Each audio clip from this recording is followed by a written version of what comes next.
I'm Diana Jacoby. I'm co-creator of the Sarah and David Hebrew Reading Curriculum. This is the second in our video workshop series explaining to you the elements of the curriculum. We noticed in working with really older children and working backward from that there continued to be difficulty with remembering the letters.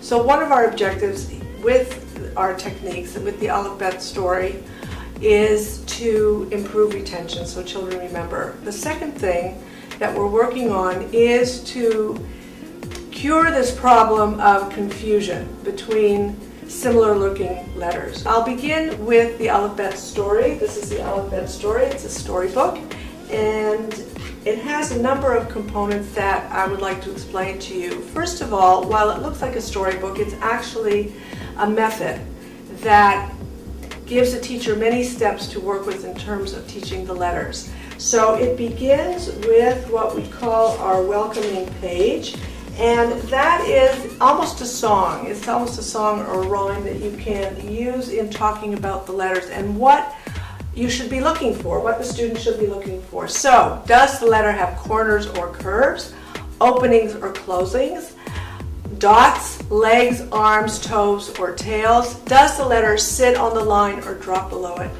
The storybook then offers the following. First of all, it's a whimsical story, and it's involving the student in the characters. Why is Sarah dreaming about shoes? Not just any shoes, high heel shoes. So this is at the heart of the method. Now let me share with you some of the images that make it fun and effective. First of all, we have the letter Tet. Tet is open on top. It has popcorn coming out, and this is to make the point that Tet is open. It happens to look very similar to Mem. These are major confusion points. Mem is open on the bottom. Mem is Molly. Molly's losing her marbles.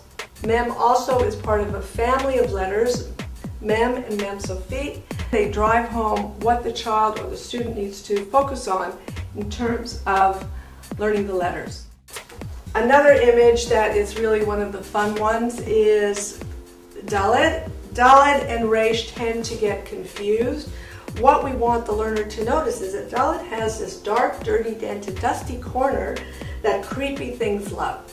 So it's the scenario, it's the cobweb, it's the spiders, and it sits on the line, and this is a square letter with a corner, and please don't ever forget about this corner.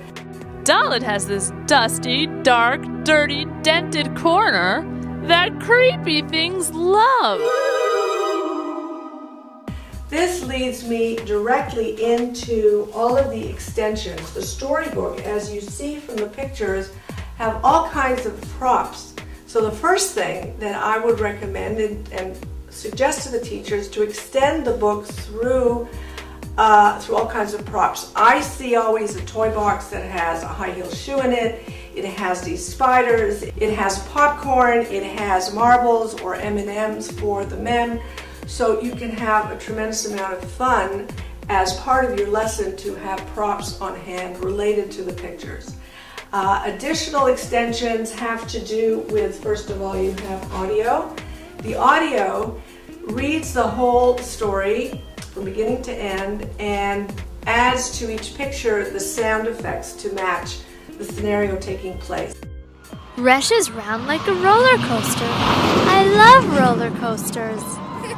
Another extension are the workbooks. There are two workbooks. The first level workbook is what we call the activity book. What it does is extend each of the stories. The children have learned the letter, learned the story. This gives them a way to extend that to color, connect the dots, and rethink and re-experience the study of the letter. This would be good in pre-K or K. K or first grade is the Aleph Bet Story Workbook, and this takes it to a little bit higher level where there is the storybook, a bubble letter, the right to left direction if Hebrew is introduced. They practice writing some of the letters, and you have some images that are connected in Hebrew to each letter. In addition, you have black and whites of each of the storybook images. They're very good to hand out, let's say, letter by letter as you're teaching. They can go home to parents to give them a heads up on what the child's been learning. They are very effective on the wall because you see them across a large size classroom. They're very clean and distinct, so they can be used as you teach to have the letters up. The one additional extension are these black and white flashcards, which connect the letters to words in Hebrew. This you can use on a word wall and use it as a deck of cards, create it, do a concentration game, and so on. The flashcards also come with bubble letters. The bubble letters are also nice, clear, distinct. They can put them together to try to write their names. There's many applications of all of these extensions. So you have, first of all, the Aleph Bet Story, which is a method, and all of these extensions to use in the classroom, to share with parents, to really create a whole experience around the letters.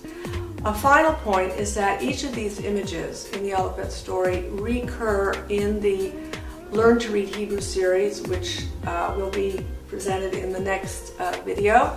So we're always reinforcing what's special about this letter, what do you need to know, and it's echoed in the next stage of the curriculum.